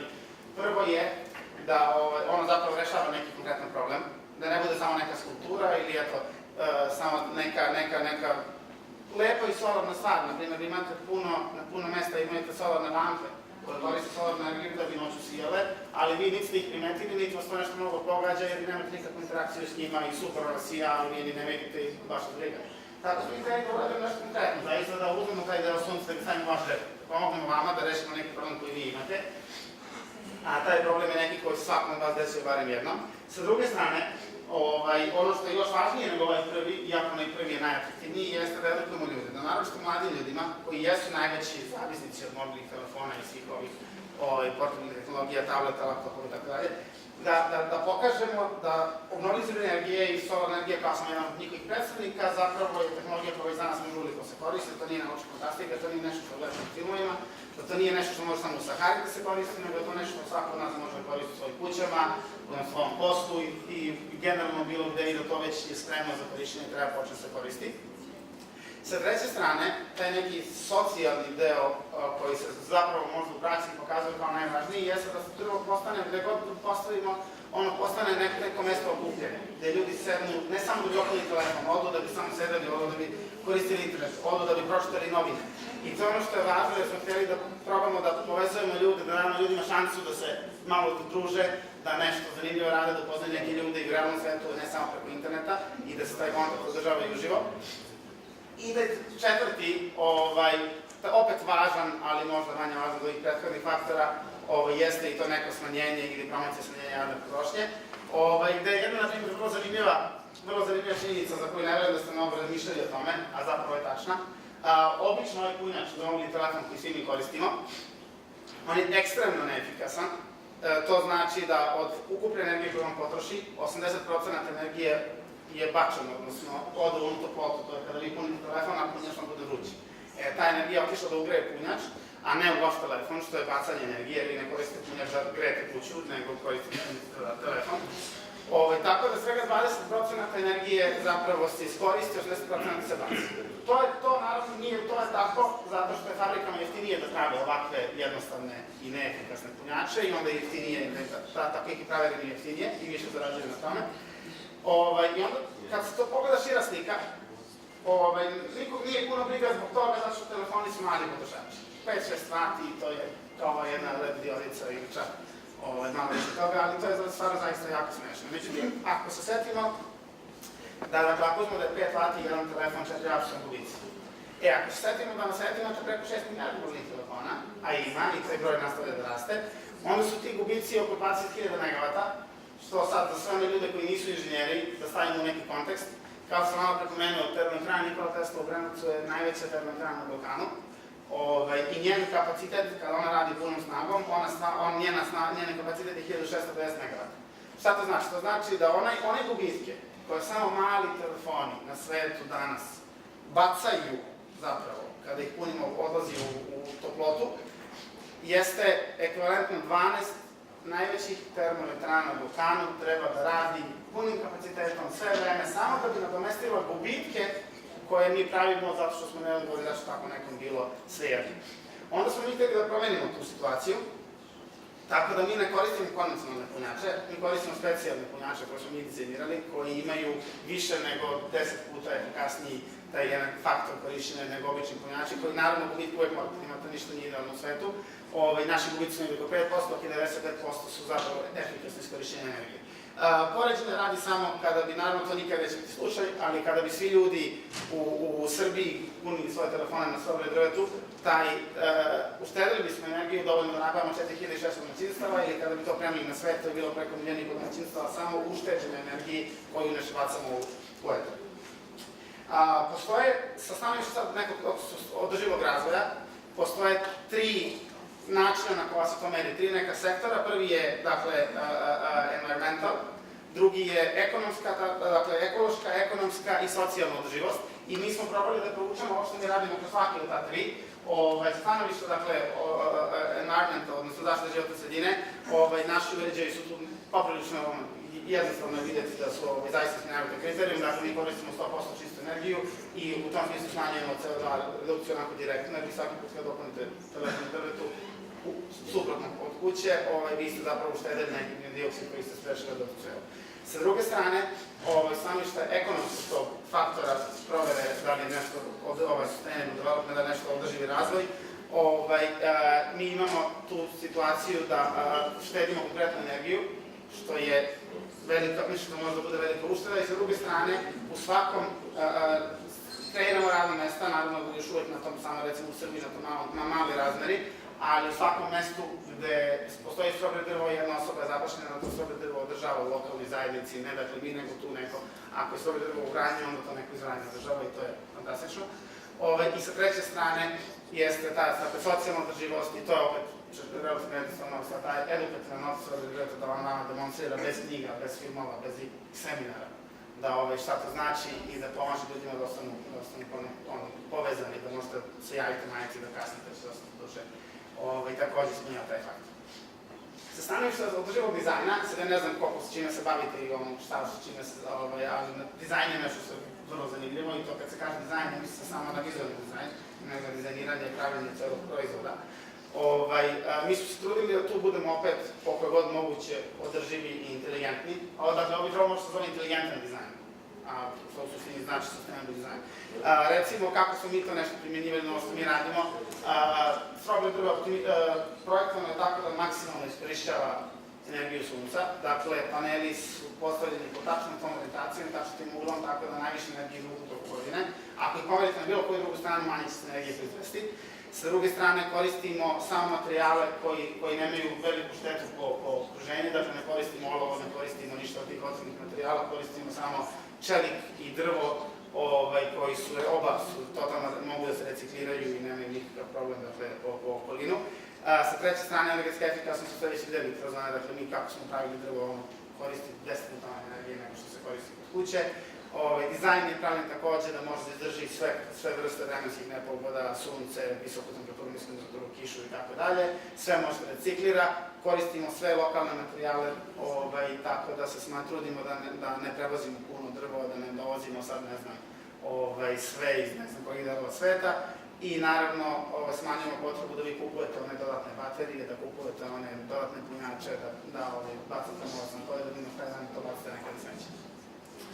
I naravno, ništa to ne bi bilo važno ako se mi ne ponašaju odgovorno. Ovo su neke stvari koje mi radimo u našoj firmi, koje vi svi možete raditi kod kuće, koje su zaista jednostavne, ne postoji ništa, a fantastičan primjer pokazuju. Dakle, niko od nas ne dolazi kolima na posao. mi svi koji radimo strobilju, mi dolazimo ili javnim prevozom ili peške, u zavisnosti od koliko ko živi daleko. Ne koristimo nikakve kese. Kad god odemo u radnju, mi kažemo ne treba kese i ponesemo u rukama to ili ako nešto više ponesemo u torbu. Razdvajamo smeće takođe, iako to nije u našoj zemlji trend, dosta takođe da radimo i onda to šaljemo na reciklažu, naravno neke jednostavne stvari kao što papir, plastika, metal, to je baš jednostavno. I to bi bilo to od tog formalnog dela, sada ne znam koliko vremena imamo, ali to što imamo bih više volao da postavite neke pitanje ili da pričamo bilo koju temu. Još imamo vremena. Izvolite. Koliko ljudi je zaposleno? Trenutno je 7 zaposleno full time i još nekoliko ljudi, full time znači puno radno vreme, i još nekoliko ljudi radi sa nepunim radnim vremenom. Po potrebi ili ispraćeno. Da li radite sami? Sve radimo sami. Do sada smo sve radili sami, ako to nešto ode u neki mnogo veliki istorijsku proizvodnju, onda ćemo morati to da utopsimo. Sada radimo sve sami. Dakle, sve što ste videli je napravljeno, ono što mi je važno da vam prenesem kao poruku, sve što je napravljeno do sada, sve je napravljeno od strane 7, 8, 9 ljudi koji su imali 21, 22, 23 godine kad su to radili i koji su to na prvi put radili u životu. Tako da, kad smo mi mogli, možete i vi. Izvolite. Ja sam školstvo i preduzetništvo me zanima. Ja sam plasirani kosmanač. I želim da su nam gradski i opštinske vlasti šulci vašu teriju. Kako je mogućnost, kažem, naplate pojedinačnog punjenja? Čini mi se stvar jedan problem koji vidimo u našem. Da. Ja sam prošle godine posjetio, radio sam praksu neku, da sam posjetio plaže. Dalje sam u vas, tako da tada razmišljam malo o tome. I čuli smo vam povoj priče, da nije bio sposoban da unoći sve partije, svoje znanje, a ja ne vidim ništa loše u tome, zato što mislim da je to jedan dobar zamajac za mlade generacije da vide da se nama zapravo isplati da trenutno impulsimo. Slažem se.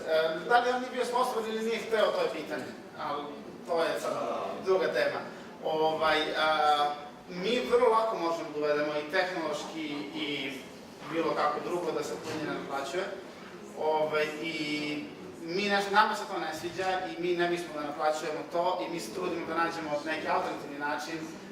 Za sada imamo nekoliko, to ne kupuju samo kompanije, kupuju i sponzori, kupuju kompanije, ne kupuju samo opštine, kupuju i sponzori kompanije koje nalaze svoj logo, pa onda se budu dobri u zajednici. Ali trudimo se da ne naplaćujemo tu energiju, iako bi možda moglo i tehnološki nikakav problem nije da ti pošlješ kao partner, pošlješ SMS da bi aktivirao punjenje sebi, ali se trudimo da držimo to besplatno jer je energija sunca besplatna i mi bismo morali da ostane besplatno za ljude koje je koristimo. Iako tu ima mnogo biznis problema, ali pokušamo da ih rečemo na drugi način. Vaša ideja je teško neke recimo kompanije teško ubediti ako oni ne vide svoju... Da.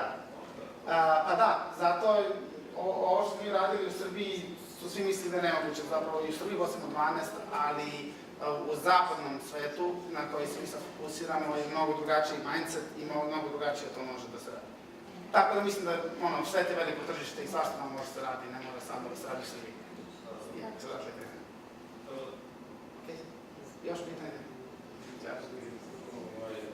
Bili bi se svako u srednjoj školi. Tako je. Prvo. Šta ti je najteži život da staneš ovdje?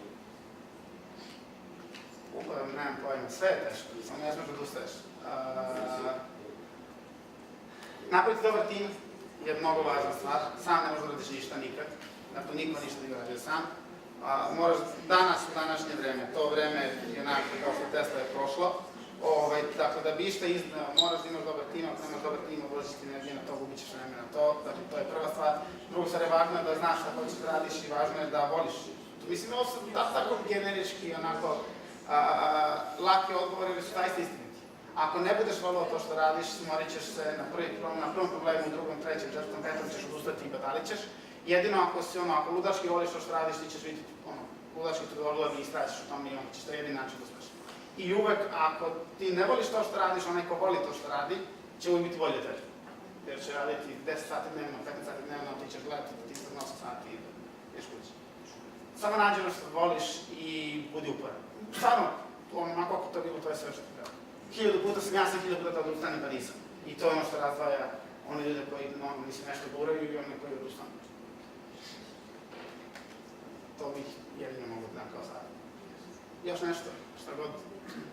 Dobre, prvo za vas, konkretno na početku, koja je bila prva kampanja, možda se pomenula, ali ja nisam još.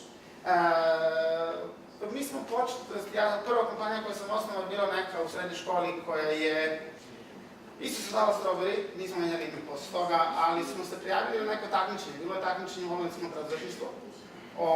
I mi smo bili onako iz treće godine srednje škole, tehničke, i pravili smo neke uređaje koji su na bazi ultrazvuka, to danas svi znate, tako smo mi prvi to uradili. Rastarivači komaraca na bazi ultrazvuka emituju neki ultrazvuk koji ti ne čuš, ali komarci nas smeta, pa oni beže od tebe. Pravili smo to kao privezak da možeš nosiš sa ovom u džepu i da ti ne smeta komarci. A danas to ima se kupi na ovim top shopovima i čudima.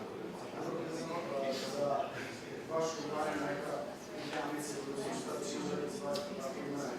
Naravno. Mi spadamo u taj neki domen koji se zove, recimo, industrija se zove Smart Urban Furniture, odnosno pametan gradski mobilijar, mnogo logičnije zvuči na engleskom. Poenta je velika revolucija koja se dešava danas, koje ste možda svesni ili niste, jeste da, na primjer, trenutno na ceo svet kad se gleda 50% ljudi živi u gradovima. Prema UN-u do 2030. 70% ljudi će živi u gradovima, dakle urbane sredine se mahom i ubrzano razvijaju. I najveći izazov je sad kako napraviti te gradove da budu pametniji i korisniji i udobniji za život. I tu će sad biti taj Internet of Things i još brzo ti neke stvari gde će se truditi ljudi da sve te neke stvari u gradovima naprave inteligentnijim i korisnijim za ljude. Od klupa, semafora, autobuskih stanica, svega toga će se gledati šta one još mogu da urade. Koristit će nam moderne tehnologije da tebi učine život lakšim, bezbrižnijim, bezbednijim, bržim. I tu će biti mnogo prostora za inovaciju i to je nešto što mi sad krećemo da radimo i gde drvo po prirodi stvari ispada u taj neki pametan, zeleni urbani mobilijar, gde to nije sad samo, ne znam, klupa koja tu ti odeš i sedneš, nego pored toga koristi da napaš čistu energijom, daje ti da dopuniš telefon, laptop, šta god. Ako imaš da radiš nešto i treba samo laptop, odeš tamo, imaćeš utičnicu uskoro, moći ćeš da uključiš laptop, imaš internet, možeš sve dan i da radiš kao kancelarij notorno. I to je samo jedan od primjera i tim smo putem krenuli i onda će to da bude zanimljivo putovanje. Da li razmišljate o patentiranju ove? Mi smo patentirali već taj jedan deo osnovni koji je unutar drveta, ali sad kako imat ćemo još neke nove patente kako razvijamo. Da, odgovor je da. Već jesmo i u budućnosti ćemo isto. Interesuje me što je drvo produkt na solarnu energiju. Da li imate neki produkt koji je za vetar? Ne, trenutno ne. Trenutno smo se bazirali na solarnom, to je nešto što najbolje naučili, što najbolje znamo, ali ne znači da nećemo nekako u budućnosti. Da, ali ja mislim da... Da.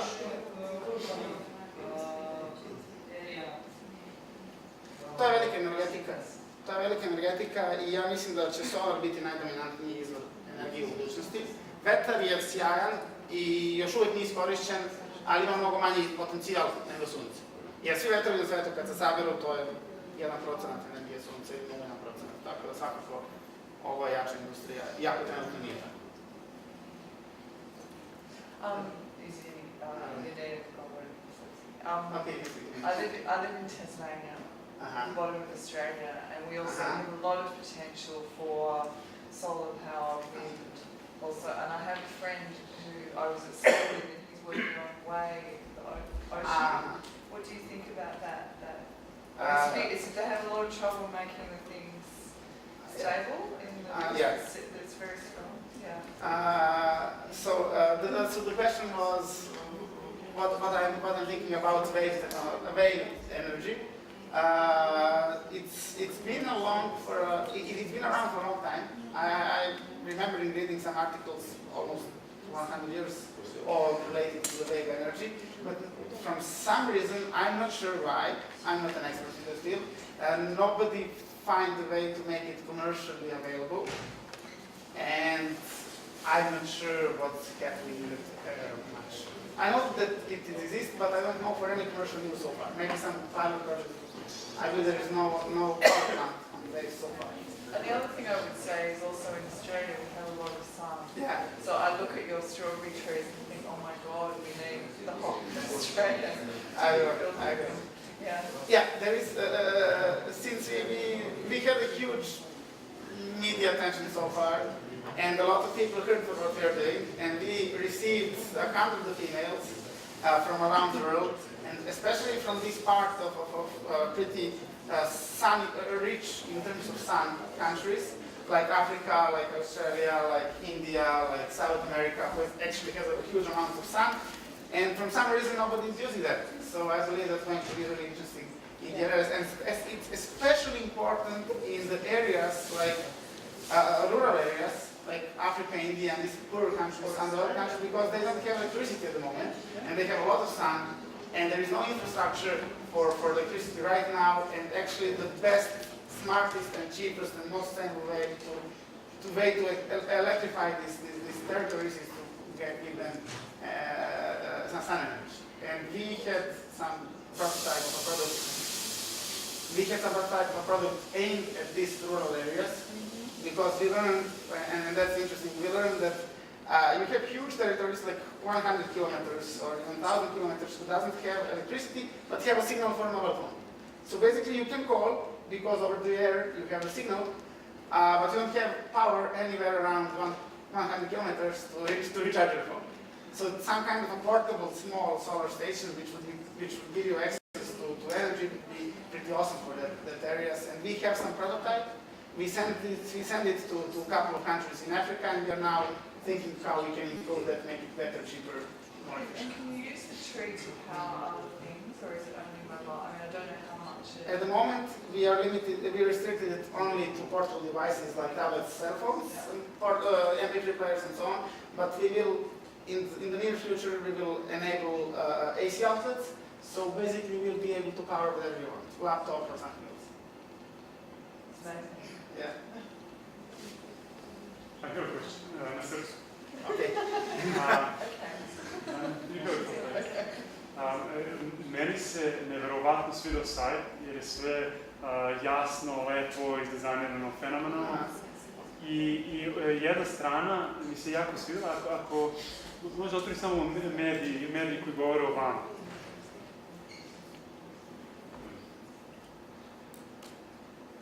Sve što je interesantno na toj strani, a ima poslije na drugim stranama su provlače informacije, to je da su najveći svetski mediji kao BBC News, CNN, Foresight, Mashable, Figaro, ne znam koliko u francuskom Figaro. Nije updateovano, ima tu još stvari, imali smo skoro... Da, zašto se ne nalazi i drugi, jer sad me zanima.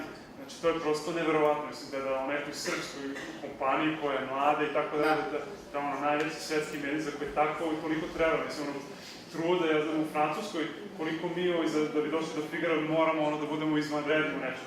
E sad, da li je to bilo vezano za tu evropsku nagradu, da su oni odmah nešto vas kontaktirali, ili je to bio jedan dobar PR koji ste vi radili? Ja mislim da je both. Mislim da je oba. Nas jeste na tu međunarodnu scenu donela ta nagrada, da prosto ljudi čuju za nas. Ali nakon toga je sve bilo onda na nama, na tim ljudima. Mislim, mi nismo nikad unajmili neku agenciju da nas promoviše, niti imamo sredstva za to, nismo to radili. Tako da su prosto, dobili smo tu nagradu, dakle mi smo dobili od Evropske komisije, odnosno od Direktorata za energiju, koji je kao Ministarstvo energetike Evropske unije. Dobili smo nagradu od njih na njihovom godišnjem takmičenju za najbolji projekat u Evropi u oblasti održivog razvoja. Pri čemu to takmičenje nije bilo studentsko takmičenje, bilo je otvoreno globalno takmičenje, gde smo mi smo bili sa Nemačkim ministarstvom energetike, sa Renaultom i General Electricom u finalu. Dakle, mi jedini studenti, nas kao kompanija, i mi jedini zemlja kao nije članica Evropske unije. I uspeli smo pobedimo, mislim, prosto to što mi je radili se dopalo mnogo više toj ekspertskoj komisiji koja ocenjivala nego ovo drugo. I to nas je onda lanciralo da ti ljudi čuju za nas. Evo možemo da pustimo traje 2 minuta, mnogo šarmantan video koji je BBC emitovao. Ja mislim da je to jedan od retkih, prisutno malo Peđaković je to jedan od retkih slučaja da je BBC nešto pozitivno prenosio iz Srbije. Raise a simple solar panel and a sleek, modern design. The result? the world's first public solar-powered phone charger. Built in the Serbian town of Obrenovac, they call it the Strawberry Tree. And these students are the brains behind it. 16 wires charge different phone models. There's enough energy stored for a month if the sun disappears. They won a European Energy Prize in April, the youngest and only non-EU team taking part. We showed Europe that we have also something to offer, that young people in Serbia as well as in other developed countries can have regional ideas. So I think that this was great as well as for image of Serbia in Europe, as for the young people in Serbia to give the faith that they also can succeed in their ideas. So now the big test. I'm walking through town and I suddenly need to make an urgent phone call to my editors in London. There's a breaking news story. Unfortunately, my battery is running out. So I stumble upon the Strawberry Tree, come through, sit down on a nice comfortable bench, find the correct charger, plug it in, wait for 15 minutes for the sun to work its magic. While you sit, the hope is that you have lots of good thoughts about renewable energy. Well, that passed quickly. Now for the results. And there you have it, a fully charged mobile phone. It's now had almost 20,000 charges since being built, with customers of every age. It's phenomenal, this lady says. We're very proud of it. It benefits us all. It's clean energy and useful when you have no other solution for your phone, he says. The seed of the Strawberry Tree idea was planted here at Belgrade University. The team perfected it through computer models over a period of 3 years. Modern technology using a natural resource, as the humble mobile is brought back to life with a bright idea from the sky. Mark Lowen, BBC News, Obrenovac, Serbia.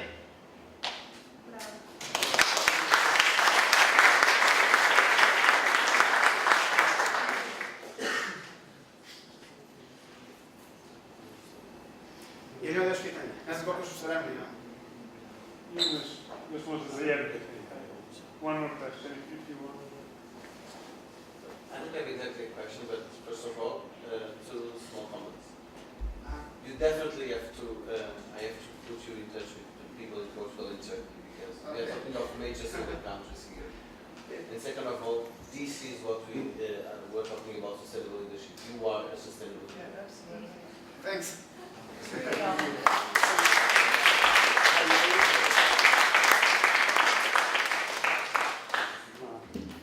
Hvala puno Miloše, ja samo ne kažem da sam ja jako ponosan što imamo Miloša danas sa nama na Tesla forumu i stvarno ovo je super stvar, ne samo za imidž Srbije, nego prosto za ideje koje šaljete i svuda po svetu preko svih tih medija.